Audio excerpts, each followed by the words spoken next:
Aanya didn't intend to smile. It just happened. The way her lips curved upward, like her body remembered how without her permission. She sat cross-legged on the bed, the faint hum of the city spilling in through the slightly open window, and the only light in the room came from her phone screen, that soft, glowing blue halo wrapped around her like a secret. "You remind me of the first day of monsoon, the kind that makes you forget what drought felt like." Rayen's message sat there, unapologetically tender. She placed a hand on her chest, not for drama, not even consciously, just to feel something anchor her. Her heart was too light, too ready to lift away from her body.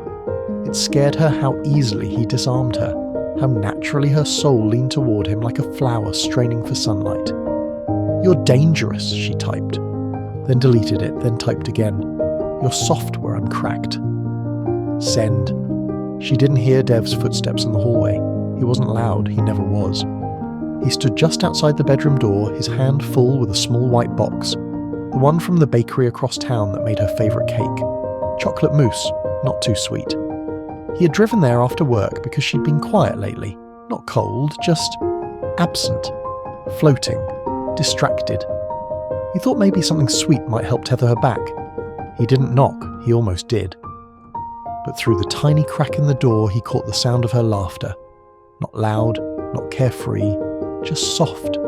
The kind you laugh when something touches you gently and deeply.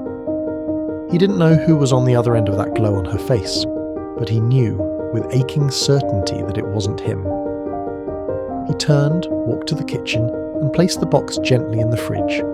When she came in later, barefoot and humming under her breath, he offered it to her with a quiet, "It's yours." She looked at the cake, then at him, and smiled. "Thank you, that was really sweet." He nodded, but her gratitude felt like a rainstorm arriving 2 seasons too late. The days began to drift, the kind of drifting that happens when something unnamed has already bloomed and is now growing in secret. Aanya worked, moved through her routines, kissed Dev goodbye in the mornings, but her mind was elsewhere. Her spirit tuned to another frequency. She would catch herself scrolling through old messages, sometimes just staring at the little green dot next to Rayen's name, online, always it seemed, like he was waiting, like he knew.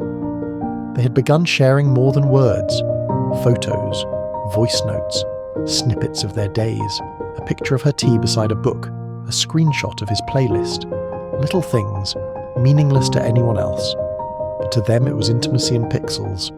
One night Rayen sent her a voice note that wasn't flirtatious, it was raw. "I had this dream," he said, his voice hushed and reverent. "We were in a bookstore. You were barefoot, laughing at something I couldn't remember. You kept looking at me like I was something soft. I haven't stopped thinking about it." Aanya listened to it 3 times, then again, then once more, just to hear his voice as she curled into herself under the blanket. The dream hadn't happened, but something about the way he described her, barefoot, laughing, soft, made her feel like she'd lived it. She didn't respond right away.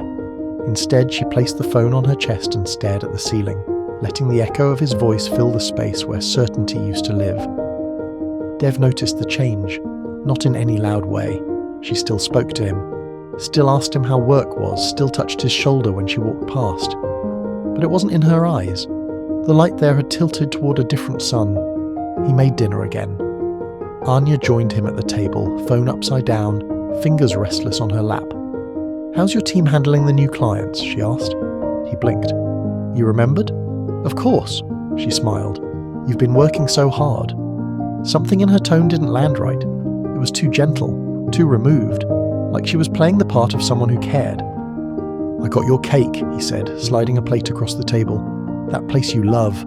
They remembered me." Her smile faltered. "That was sweet of you." "I try," he replied quietly. They ate in near silence, forks scraping plates, the hum of the fridge, nothing more. Until finally Dev broke it. "Do you talk to him often?" The question landed without malice. It was soft, honest. Aanya didn't respond right away. "What do you mean?" He met her eyes. "You know what I mean." She looked down, her hands were trembling. I don't know what this is," she confessed. "It's not physical, it's not even something I planned." Dev didn't flinch. But it's real? She nodded. It feels real, which makes it harder. He stood then, walked to the window back to her. If you're unhappy, I deserve to know. She stood too. I'm not trying to break us. You already are, he said softly. And just like that, a wall between them cracked. That night, Aanya didn't sleep. She sat on the balcony, legs tucked under her, phone glowing in her palm. She hadn't replied to Rayen's voice note yet. Her heart was bruised and swollen and guilty. She typed, "Sometimes I wonder if we met too late, or just too early in my undoing." He replied within seconds, "Number, we met exactly when we were meant to, but we're just not allowed to have what we found." A tear rolled down her cheek before she knew it had formed. She didn't wipe it away. She asked him, "If I said meet me, would you?" Another pause. "Yes, even if it wrecked everything." The next morning, Dev found her asleep on the couch, phone on her chest, face turned away. He watched her for a long moment, then gently draped a blanket over her body and walked away. Rayen was waiting outside the coffee shop. They had agreed on this place halfway between his world and hers. She hadn't said yes in words. But she'd sent a photo of the place earlier that day, and that was all the invitation he needed. He sat with a coffee he didn't drink, checked the time, then again. 30 minutes passed, then an hour. She never came. But part of him had known she wouldn't. He stayed anyway, until the sky turned a dusky grey. Until he couldn't pretend anymore. He opened his notes app and typed, "This is not the kind of love that breaks doors down. It's the kind that waits in the rain, quietly, hoping to be chosen." That night, Aanya stood in the kitchen. Dev walked in behind her, poured himself a glass of water and leaned against the counter. "I'm not going to leave," she said suddenly. Dev looked at her, face unreadable. "I'm tired of chasing pieces of myself," she whispered, "and I don't want to hurt you." He nodded slowly. "I know you didn't mean to, but you still did." "I'm sorry," she said, and she meant it. She didn't tell him she'd considered running, that her heart still leaned in the direction of another name, that she had stood outside the coffee shop in her car for 15 minutes, engine running, before finally driving away. Some truths are too cruel to confess.